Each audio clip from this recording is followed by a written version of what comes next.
पहले पार्ट 2 के अंतर्गत ओज ये टॉपिक देख रहे थे। आज हम ओज इस टॉपिक को समाप्त करेंगे। अब तक हमने ओज इस टॉपिक में पिछले लेक्चर में देखा था कि अपर ओज का स्थान व प्रमाण क्या है। उसके बाद ओज का पोषण व आहार, ओज पुष्टिकर आहार कौन सा होता है, ओज वर्धक आहारीय द्रव्य, उसके अंतर्गत दुग्ध, घृत और बाकी जो आहारीय घटक थे हमने देखे। उसके बाद 10 प्राणायातन में ओज को स्थान मिला है, वो क्यों मिला है। उसके बाद फिर ओज विकृति, इस लास्ट टॉपिक को हमने स्टार्ट किया था। उसके अंतर्गत हमने ओजो व्यापक के लक्षण में डलहन टीका सुश्रुत सूत्र स्थान 15/24 देखा था। और उसके बाद ये कहा था कि सुश्रुत सूत्र स्थान 15/29 का जो श्लोक है वो एक इम्पोर्टेंट श्लोक है, तो उसे हमें देखना है।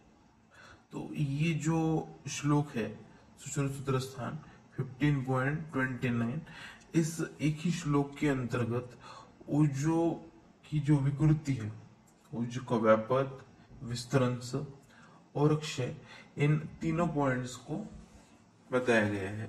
तो हम उसको बारी बारी तीनों को अलग अलग तरीके से तोड़ के देखते हैं। तो सबसे पहले हम ओजो व्यापक देख रहे थे। तो ओजो व्यापक के संदर्भ में इस श्लोक में जो कहा है वो देखते हैं। रेफरेंस फिर से एक बार सुन लीजिए। सुश्रुत सूत्र स्थान 15वें अध्याय का 29वां श्लोक। स्तब्ध गुरु गात्रता वातक शोपो वर्ण भेदो ग्लानि तंद्रा निद्राचे व्यापन्न। तो इसमें कहा है कि स्तब्ध गात्रता होती है। स्तब्ध गात्रता का मतलब होता है जो अवयव होते हैं उसमें स्तब्धता यानी स्टॉपनेस आ जाती है, जिसे हम स्टिफनेस कह सकते हैं। ओके, जो कोई भी अवयव होता है उसमें हार्डनेस आ जाती है, क्योंकि इस कंडीशन में व्यापद में वात की वृद्धि हो जाएगी और वात की वृद्धि होने के कारण वहां पे जो कफ है उसकी मात्रा कम होने के कारण स्तब्ध गात्रता यह लक्षण उत्पन्न होता है। अगला लक्षण कहा गया है वातक्षोभ। वातक्षोभ का मतलब होता है इडिमा, स्वेलिंग। जो स्वेलिंग उत्पन्न होती है वो वात के कारण होती है, वात बढ़ने के कारण, इसीलिए उसको वातक्षोभ कहा जाता है। अगर यहाँ पे पित्त की वजह से अगर शोफ होता तो कोथ उत्पन्न होता और एप्सिस क्रिएट होता। यहाँ पे वात के कारण होता है, इसीलिए स्वेलिंग होती है, इडिमा आता है। नेक्स्ट कहा है वर्णभेदो। वर्णभेदो का मतलब होता है शरीर के रंग का बदल जाना। तो यहाँ पे जो भी उस व्यक्ति का प्राकृत वर्ण होगा, श्वेत वर्ण होगा या श्याम वर्ण होगा, उसमें जो एक प्रकार की ग्लो रहती है, लस्टर रहती है, चमक होती है, वो चला जाएगा, निस्तेजत्व आ जाएगा, वात की वृद्धि होगी और काष्ण और काश्यत्व वहां पे उत्पन्न होगा। इसीलिए उसका जो भी प्राकृत वर्ण होगा वो चला जाएगा और एक म्लानता, मलिनता उसके रंग में दिखाई देगी। क्योंकि हमने बार बार देखा है कि जो कुछ भी हमारी इंटरनल फिजियोलॉजी होती है उसके मिरर में स्किन एक इम्पॉर्टेंट फैक्टर है। तो इंटरनल क्रिएटिंग थिंग्स अगर प्रॉपरली नहीं रहेगी तो उसका इम्पैक्ट हमारे वर्ण के ऊपर हमें दिखाई देगा। उसके बाद कहा है ग्लानि। ग्लानि का मतलब होता है अप्रहर्ष, यानी यहाँ पे ये अनकॉन्शियसनेस के बिफोर की स्टेज है। इसमें व्यक्ति को अप्रहर्ष कहा जाता है, यानी किसी भी प्रकार की चेष्टा करने की उसकी इच्छा नहीं होती, विलिंग नहीं होती, क्योंकि इतनी वीकनेस उस व्यक्ति में आ जाती है। उसके बाद कहा गया है तंद्रा। तंद्रा का मतलब ये स्टेज है इन बिटवीन निद्रा और जागृत अवस्था, इसके बीच की स्टेज होती है जिसे हम ड्राउजीनेस कह सकते हैं। इस लक्षण के अंतर्गत हम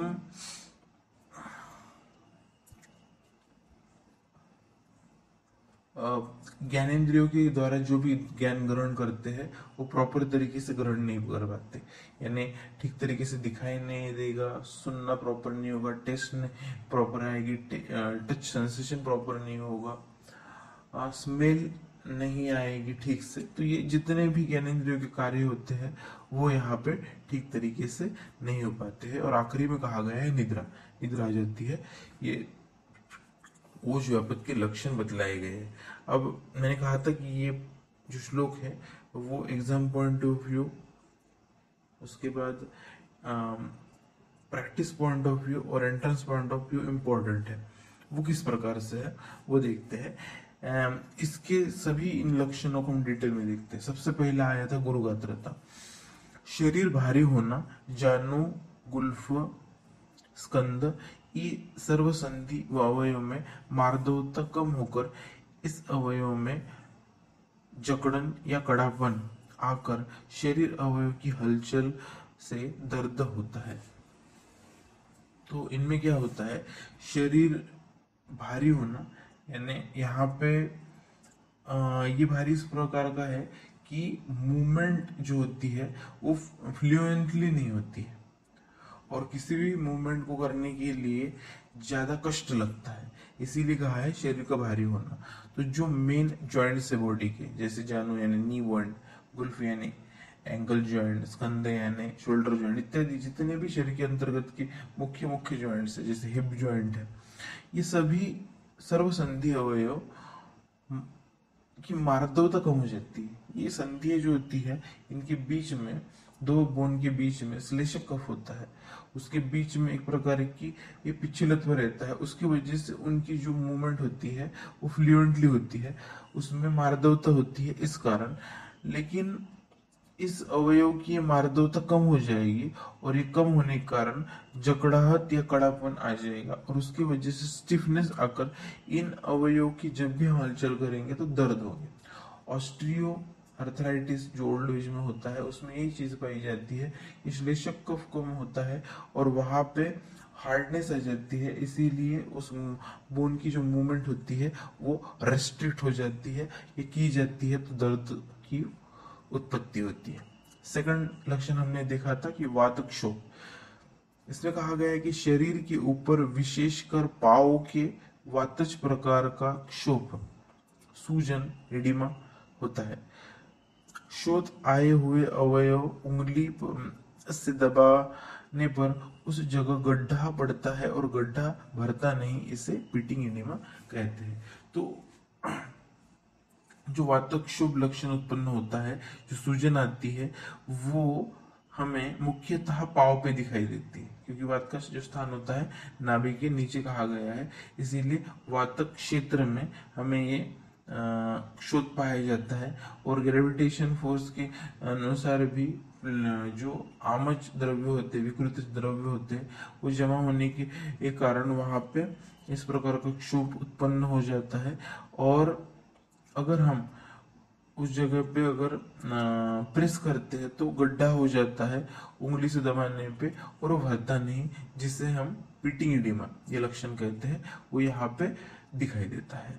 उसके बाद तीसरा लक्षण हमने देखा था वर्ण भेद, त्वचा का वर्ण बदलकर त्वचा निस्तेज हो जाती है। तो मैंने आपको बतलाया कि जो स्किन होती है उसका वर्ण बदल जाएगा, मतलब कलर चेंज हो जाएगा, ऐसा नहीं होता है। जो भी उसका प्राकृत वर्ण रहेगा उसमें जो चमक रहती है, जो लस्टरनेस होती है, वो चली जाने की वजह से वो त्वचा बेजान दिखेगी, एक निस्तेजत्व, तेजोहीनता उस स्किन में आ जाएगी। उसके बाद चौथा लक्षण था ग्लानि, ग्लानि अप्रहर्ष, ये डलहंटी का सुश्रुत स्थान 15/24, डलहंटी का सुश्रुत स्थान 15वें अध्याय का 24वां श्लोक है, 2 शब्द का श्लोक है, ग्लानि अप्रहर्ष। इसका मतलब ग्लानि में अप्रहर्ष होता है, किसी प्रकार की चेष्टा करने की इच्छा नहीं होती है, किसी भी कार्य में उत्साह या आनंद न होना, मन अप्रसन्न होना। तो शारीरिक स्तर पर भी कोई इंतुजियाज्म नहीं रहता है, आनंद नहीं रहता है, मन की भी खिन्नता होती है, इसके कारण किसी भी प्रकार के कार्य करने की इच्छा शारीरिक और मानसिक स्तर पर नहीं होती है। उसके बाद पांचवा लक्षण हमने देखा था तंद्रा। ज्ञानेंद्रिय उनके शब्द स्पर्श आदि विषय ग्रहण करने में असमर्थ होना, ज्ञानेंद्रियों की कार्य क्षमता कम होना, आंखों के सामने हमेशा अंधेरा आना। तो ये लक्षण हम देख चुके हैं कि जितने भी हमारे पंच ज्ञानेंद्रिय होते हैं, वो पंच ज्ञानेंद्रियों के द्वारा जो भी ज्ञानों का ग्रहण किया जाता है वो तंद्रा के कारण ठीक तरीके से नहीं हो पाता है, क्योंकि तंद्रा ये जागृत अवस्था और निद्रा अवस्था इनके बीच की अवस्था है। और छठवा जो लक्षण था वो तो निद्रा था। तो ये सभी इस प्रकार के लक्षण हैं। तो अगर आपके पास इस प्रकार के लक्षण का पेशेंट आया तो आपको समझ में आना चाहिए कि ये ओजो व्यापद के लक्षण है। अब इसमें त्रिदोषों के लक्षण किस प्रकार से आते हैं ये हम देखेंगे। इन लक्षणों के अंतर्गत ओजो व्यापद में अवस्थित स्तब्ध गुरुगात्रता, ग्लानि, निद्रा, तंद्रा ये लक्षण कफ दुष्टि दुष्टज है। तो वातक्षोभ यह लक्षण वात दुष्टज है और वर्णभेद यह लक्षण पित्त दुष्टज है। फिर से एक बार कहूंगा, ओजो व्यापद में अवस्थित स्तब्ध गुरुगात्रता, ग्लानि, निद्रा, तंद्रा यह लक्षण कफ दुष्टज है। तो वातक्षोभ यह वात दुष्टज लक्षण है और वर्णभेद यह पित्त दुष्टज लक्षण है। इसके बाद हम ओज विकृति के अंतर्गत दूसरी विकृति यानी ओजो विस्तरंस के बारे में देखते हैं। ओजो विस्तरंस के लक्षण सर्वप्रथम देखेंगे। इसके अंतर्गत आघात, यह ओजो विस्तरंस इस ओजो विकृति का प्रमुख कारण होता है। ओजो विस्तरंस क्यों होता है? तो किसी भी प्रकार का आघात होता है, ट्रॉमा होता है, एक्सीडेंटल कंडीशन होती है, या फिर किस प्रकार की पॉइजनस कंडीशन होती है, सेल्फ क्रिएट की जाती है या किसी वजह से होती है, किसी भी प्रकार का अगर आघात होता है, ट्रॉमा होता है, आगंतुक चीज है ये, नीज और आगंतुक में आगंतुक चीज है तो ये अगर उत्पन्न हो जाता है तो उसके द्वारा ओजो विस्तरंस यह लक्षण निर्माण होता है। अवयव पे आघात होने पर अवयव स्थित धातु में तेज रूप स्वरूप ओज स्थानच्युत होकर धातु से बाहर आकर ओजो विस्तरंस यह ओज विकृति निर्माण होती है। शरीर पे किसी भी प्रकार का आघात होने के बाद अगर हमें कोई छोटी चोट आती है तो उसकी वजह से थोड़ा सा खून निकलेगा, लेकिन अगर ज्यादा मात्रा में कोई आघात होता है तो शरीर के अंतर्गत जो दशच धमनियां है जो हृदय से निकलती है उसके द्वारा शरीर में रस, रक्त और ओज इसका संवहन होगा। और ये जो वेसल्स होती है, अगर बिग वेन्स या फिर आर्टरीज अगर कट आउट होती है या फिर सीधे तरीके से हृदय के ऊपर आघात होगा तो ये जो शरीर के अंतर्गत जो वहन हो रहा है ओज का वो ठीक तरीके से नहीं हो पाएगा और उसके कारण जो धातुएं होती है उसके अंतर्गत का जो तेज स्वरूप ओज होता है वो अपने स्थान से बाहर आ जाएगा। इसका मतलब रस धातु, रक्त धातु शरीर के बाहर आएगा, मांस चिन्ह विचिन्न हो जाएगा, उसके बाद मेद बाहर आ जाएगा, अस्थि का फ्रैक्चर हो जाएगा तो अस्थि और उसके अंतर्गत की मज्जा बाहर आ जाएगी। तो ये जितने भी धातु होते हैं वो शरीर के ऊपर आघात होने के कारण बाहर आ जाएंगे और उसके अंतर्गत जो ओज का भ्रमण होता है वो भी इसके साथ बाहर आ जाएगा। तो इसके संदर्भ में जो श्लोक है वो वही श्लोक है सुश्रुत सूत्र स्थान 15 में 20 है। सुश्रुत सूत्र स्थान के 15वें अध्याय का 29वां श्लोक, संधि विश्लेषो गात्राणाम सदनम दोष चवणम क्रिया सन्निरोधच विस्तरंस। इसमें कहा गया है कि विस्तरंस में संधि विश्लेष यानी विघटन होता है। संधि विश्लेष का मतलब होता है विघटन यानी फ्लैसिडिटी या डिसलोकेशन। तो शरीर में विस्तरंस होने के कारण जो संधि होती है ये ज्यादा मात्रा में अगर आघात होगा तो उस संधि का डिसलोकेशन हो जाएगा। थोड़ी मात्रा में होगा तो संधियों में सिर्फ पीड़ा होगी, लेकिन अगर ज्यादा मात्रा में अगर आघात हुआ तो उस वक्त उस संधियों का पूरी तरह से डिसलोकेशन हो जाएगा या फिर टूट के वो संधि दूरी हो जाएगी। प्लैसिडिटी कब क्रिएट होती है? जब किसी भी संधियों के कार्य के लिए जो नर्व के द्वारा इम्पल्सेस क्रिएट करके वर्कआउट करने के लिए ये भेजे जाते हैं, तो वो जो सेंसेशंस है वो वहां तक पहुंच ही नहीं पाते। वो इसलिए नहीं पहुंच पाते हैं कि वहां की जो नर्व होती है, अगर वो नर्व ब्रेक डाउन हुई तो उसकी वजह से, या फिर उसका पैरालिसिस हो गया उस नर्व का, तो उसकी वजह से फ्लैसिडिटी जो होती है वो क्रिएट हो जाती है। ये एक्सीडेंटल चीज है। उसके बाद शरीर अंगों में पीड़ा, नेक्स्ट कहा गया है कि संधि विश्लेष गात्राणाम सदनम। तो जो संधियां होती है शरीर की, ये उन अंगों में पीड़ा होती है। दोष च्यवन होता है। च्यवन का मतलब होता है अपना स्थान छोड़ना, तो दोष अपने स्थान छोड़ के चले जाते हैं। और क्रिया संनिरोध, क्रिया संनिरोध का मतलब होता है जो क्रियाएं होती है उसका निरोध होना, उसको रोका जाना, तो उसको कहते हैं क्रिया संनिरोध।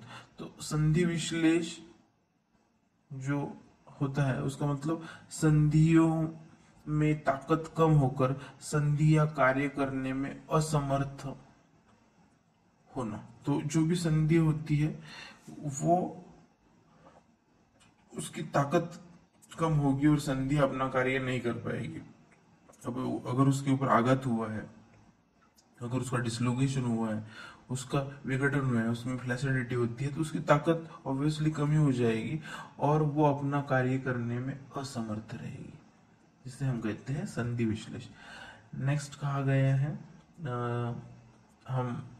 तो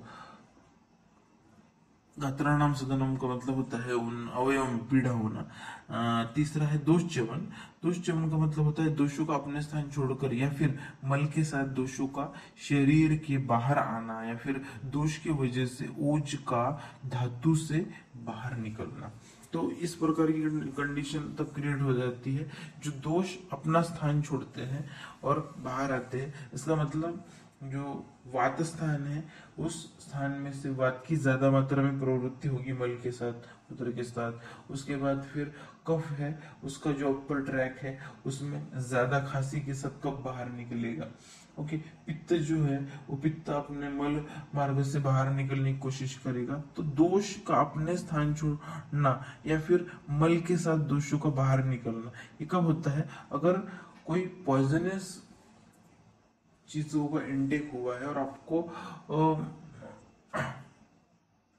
वो पॉइजनिंग आप में हो गई है, तो उसमें क्या होता है, वोमिटिंग होगी और डायरिया भी लगेगा और खून के साथ भी उल्टी होती है। तो क्या होता है, कभी कभी इस पॉइजन के कारण हमारे शरीर के अंतर्गत के जो वेसल्स है वो ब्रेकआउट हो जाती है। एक्सीडेंट भी हो गया और उस एक्सीडेंट की वजह से अगर इंटरनल ब्रेकडाउन होता है तो उसके वजह से खून निकल आता है इंटरनल अपर एयर या लोअर ट्रैक में से। अगर बुलेट भी फायर की जाती है तो आपने देखा होगा बुलेट फायर में भी फिल्मों में दिखाई जाता है कि एक मुंह से खून निकल के आता है। तो ये क्यों होता है?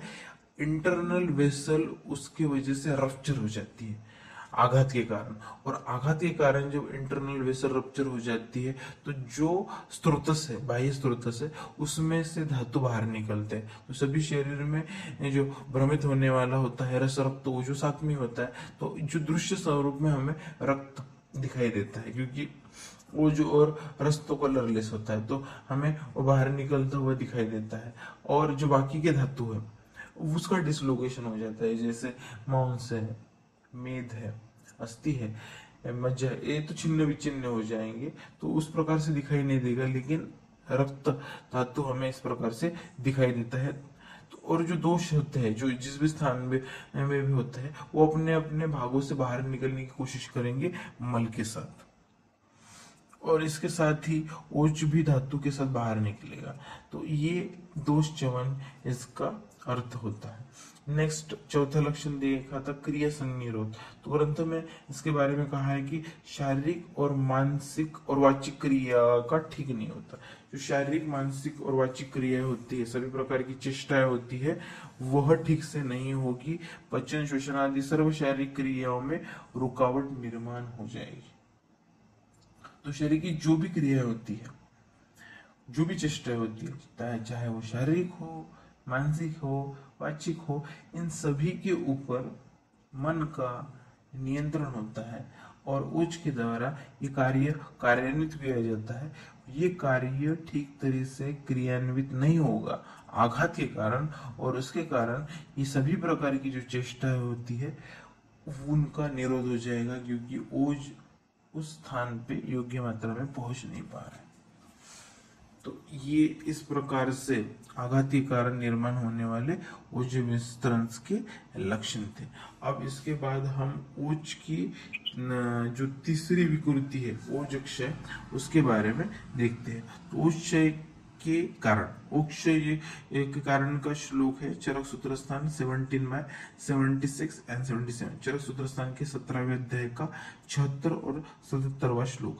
वायामो अंशणम चिंता रुक्ष अल्प प्रमिताशनम वातात्तो भयम शोको रुक्षपाणम प्रजागरः कफ शोणित शुक्राणाम मलानाम च अतिवर्तनम कालो भूतविघातच्च ज्ञात्मः क्षय हेतवः। तो ये इम्पोर्टेंट श्लोक है। इसमें कहा गया है कि अधिक व्यायाम करने से, व्यायाम करना अच्छी बात है, लेकिन अगर ये ज्यादा मात्रा में होता है तो ये सभी चीजें जो होती है वो उतनी कम मात्रा में अगर होती है तो उतना क्लेशदायक नहीं होती है, लेकिन ये सभी जब ज्यादा मात्रा में हो जाती है तो ओज का क्षय होता है।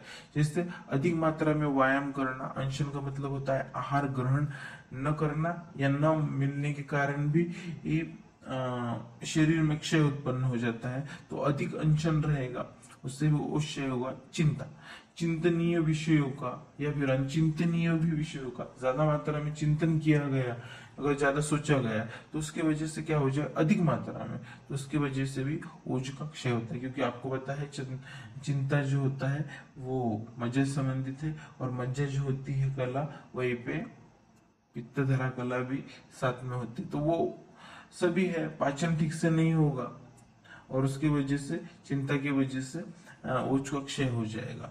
उसके बाद फिर रुक्ष आहार का ज्यादा मात्रा में सेवन करना, तो जो तेल घी से रहित जितना भी आहार होता है उस प्रकार से रुक्षता उत्पन्न करने वाले आहार का सेवन करना, प्रमित भोजन का सेवन करना, तेज हवा एवं धूप का सेवन करना। तेज हवा या धूप का मतलब होता है किसी प्रकार के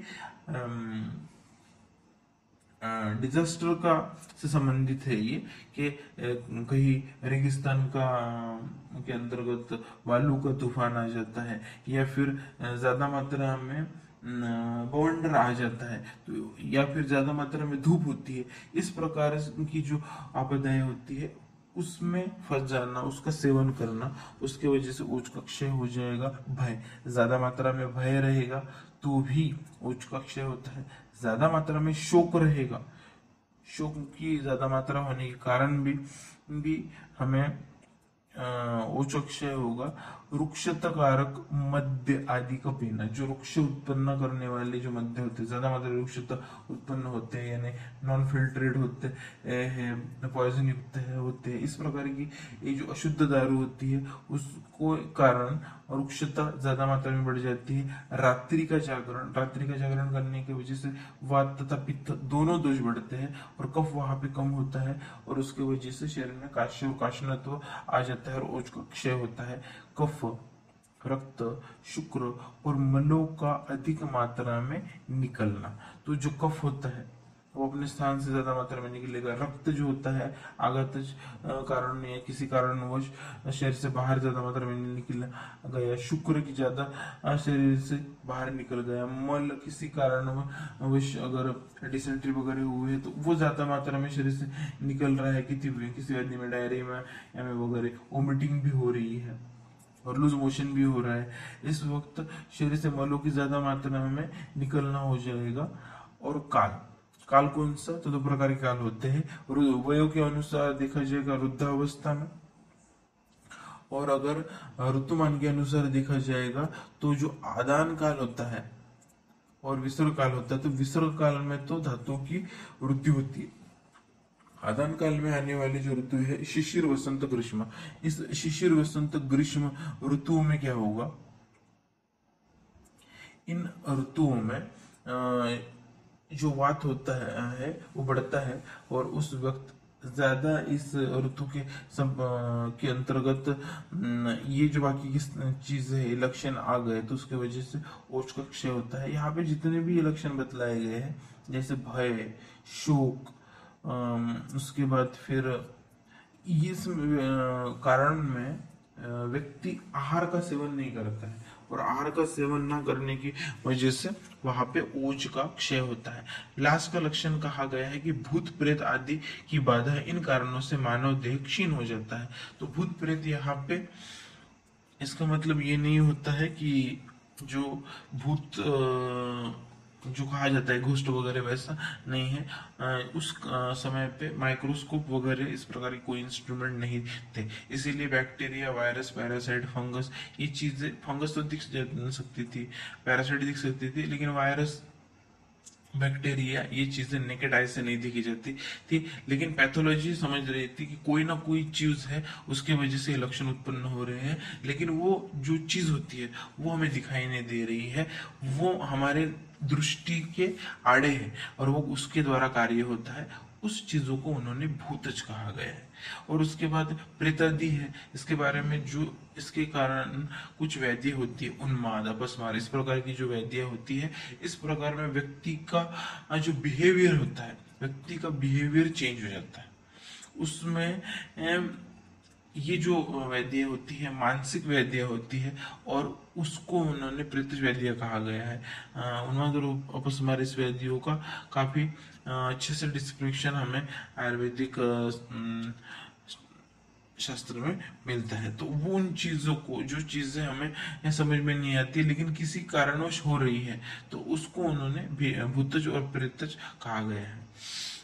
इस प्रकार की बाधाओं के कारण क्या हो जाता है कि मानव देह क्षीण हो जाता है। तो ये सभी के सभी ओज क्षय के लक्षण थे। इस श्लोक में बहुत डिटेल में चरक संहिता में ओज क्षय के एक एक लक्षणों को बतलाया गया है। तो यहाँ पे ओज क्षय किस प्रकार से होता है, इसकी हम एक ट्री निकालेंगे।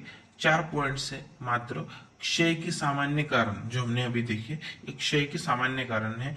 इन सभी कारणों की वजह से क्या होगा, दोष का प्रकोप होगा, और दोष का प्रकोप होने के कारण धातुओं का क्षय होगा, और धातुओं का क्षय होने के कारण ओज का क्षय होगा। इस प्रकार से ओज क्षय उत्पन्न होता है। अब हम सुश्रुत संहिता के अंतर्गत का जो श्लोक है ओज क्षय के बारे में, उसे देखते हैं। सुश्रुत सूत्र स्थान 15/28, सुश्रुत सूत्र स्थान के 15वें अध्याय का 28वां श्लोक। अभिघात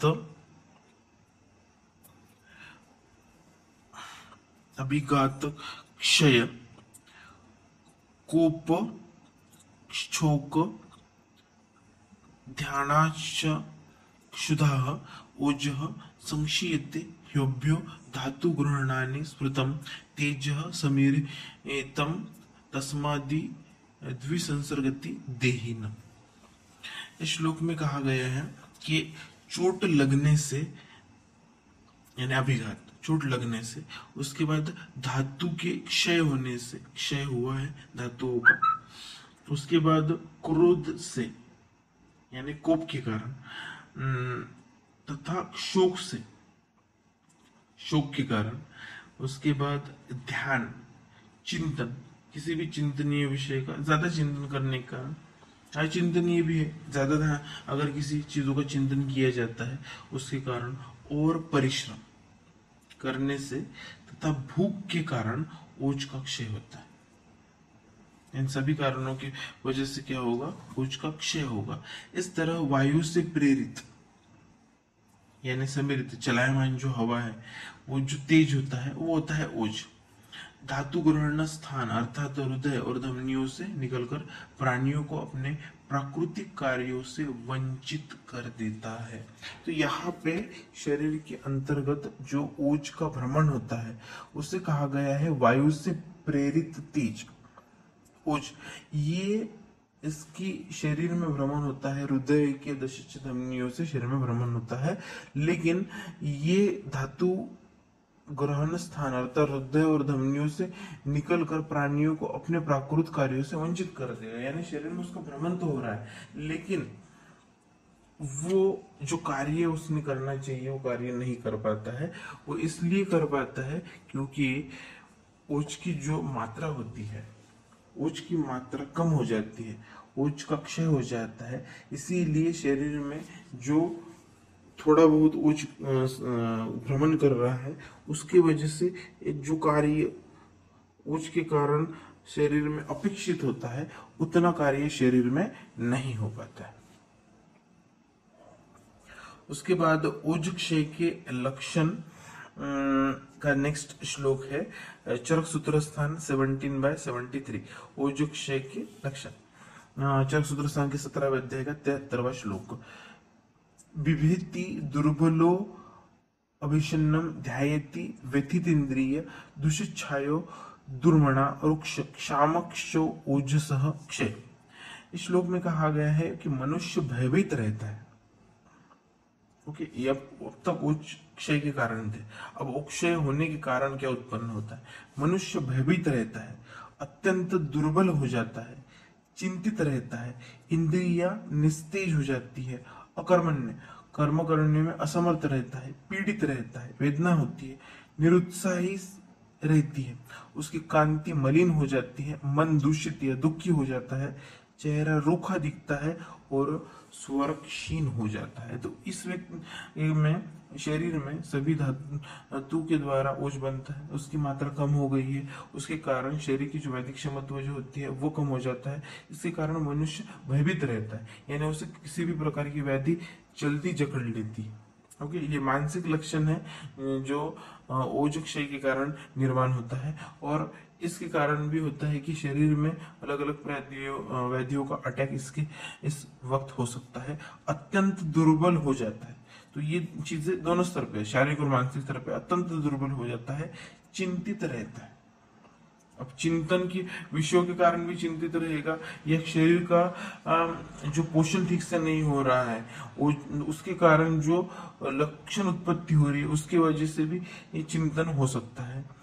तो वो ये लक्षण यहाँ पे बतलाया गया है। इंद्रियों का निस्तेज होना, मैंने कहा कि शरीर की जितनी भी अंतर्गत की फिजियोलॉजी होती है उसके मिरर जो होते हैं, हमारे केश होते हैं, नेत्र होती है, त्वक होती है, जिह्वा होती है, दंत होते हैं, नाखून होते हैं, ये सभी हमारे इंटरनल फिजियोलॉजी के मिरर से ये सभी निस्तेज हो जाएंगे।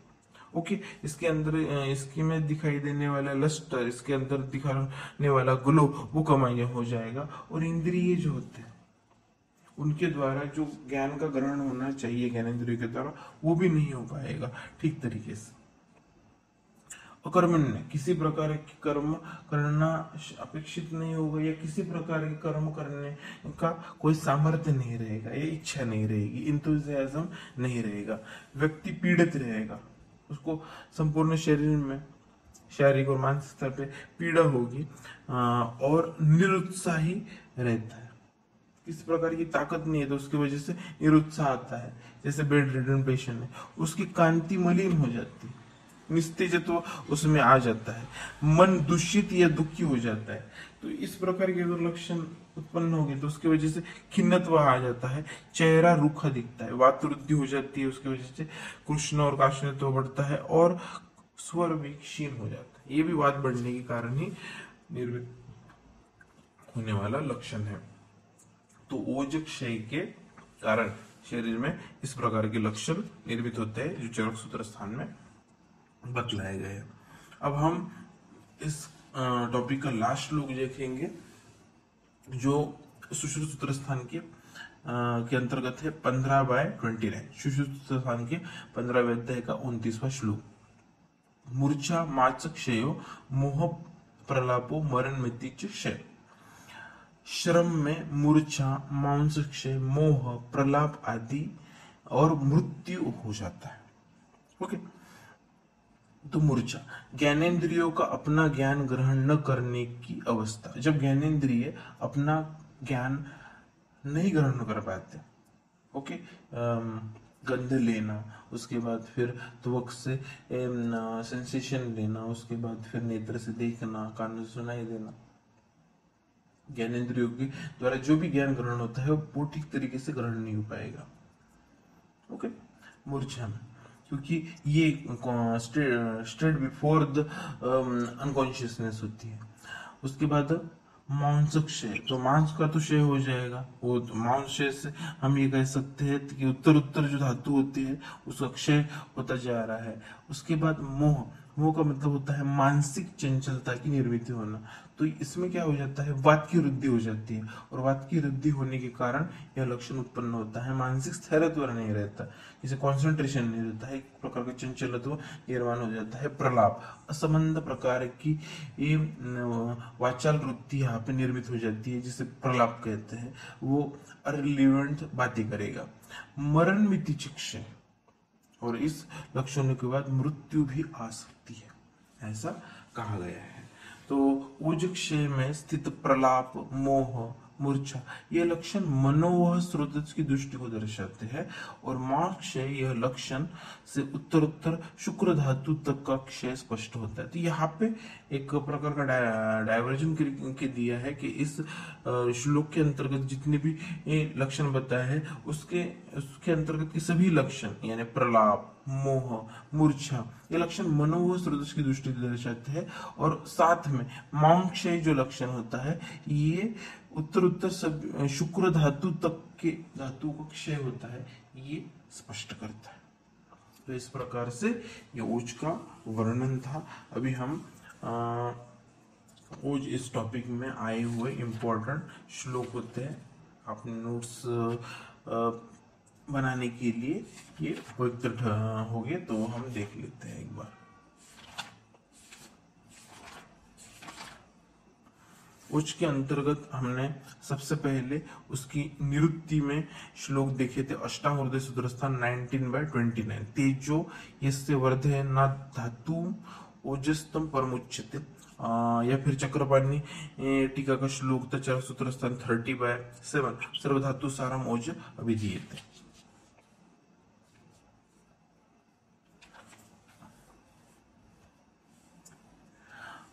उसके बाद ओज के लक्षण का श्लोक हमने देखा था चरक सूत्र स्थान 17/74।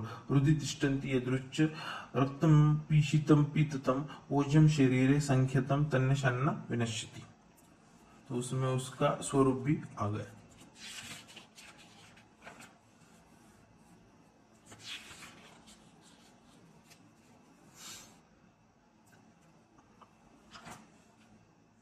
उसके बाद ओज की गुण का श्लोक चरक चिकित्सा स्थान 24/31। गुरु शीतम मृदु लक्षणम बहलम मधुरम स्थिरम प्रसन्न पिच्छलम सिद्धम ओजम 10 गुना स्वरूप। ये बतलाया था कि इंपॉर्टेंट श्लोक है। उसके बाद उसके कार्य का श्लोक ओज शरीर संख्यातम तन्यशन्न विनश्यति। इसके पहले का जो श्लोक था जो स्वरूप में आया था उसी की सेकंड लाइन ओनली चरक सूत्र स्थान 17/74। उसके बाद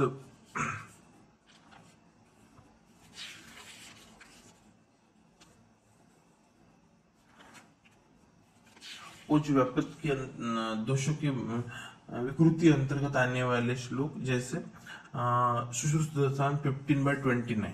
इस श्लोक के अंतर्गत तीनों जो है लक्षण ओज के व्यापक का भी लक्षण है, उसके बाद फिर विस्तृंस का भी लक्षण है, और उसके बाद क्षय का भी लक्षण है।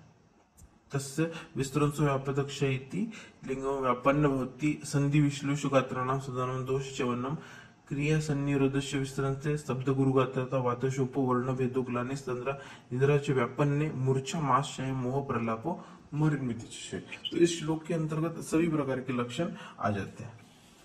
तो ये श्लोक इंपॉर्टेंट है, one of the most important श्लोक सुश्रुतस्थान 15/29। उसके बाद ओज क्षय के कारण के बारे में जो चरक सूत्र स्थान का श्लोक था 17/76 एंड 77। व्यायामत अंशनम चिंता वृक्ष अल्पपरिमिताशनम वात तप्तो भयम शोको वृक्ष पाणम प्रजागरः कप शोनित शुक्राणाम मलानाम चतिवर्तनम कालो भूत विघातच्च ज्ञात्वा शयेतव। यह श्लोक, तो ये ओज इस टॉपिक के अंतर्गत के महत्वपूर्ण श्लोक थे। तो ये टॉपिक काफी लॉन्ग चला, लेकिन ये क्रिया शरीर के अंतर्गत का एक महत्वपूर्ण टॉपिक है। और एग्जाम पॉइंट ऑफ व्यू के दृष्टिकोण से अगर देखेंगे तो इस चैप्टर में से क्वेश्चन आते ही आते हैं यूजी के लिए। उसके बाद फिर जो पीजी के एंट्रेंस होते हैं उसमें भी इस चैप्टर में से मैक्सिमम एमसीक्यूज पूछे जाते हैं, क्योंकि इस चैप्टर में से बहुत से एमसीक्यू बनते हैं। और इसके अंतर्गत के जो वो चीजें है, ये सभी धातुओं का सार होता है, और उसके कारण और वैदिक क्षमत्व के साथ इसका संपर्क आता है। वैदिक क्षमत्व हम टॉपिक इसके बाद में देखेंगे ही, लेकिन ये जब ठीक से समझ में आएगा तभी वैदिक क्षमत्व हम ठीक से समझ पाते हैं। तो प्रैक्टिकल अप्रोच जो होता है, प्रैक्टिस के दृष्टिकोण से भी ये अध्याय महत्वपूर्ण है। तो इस प्रकार का ये महत्वपूर्ण टॉपिक अध्याय यहाँ पे समाप्त होता है। आप समझ गए होगी।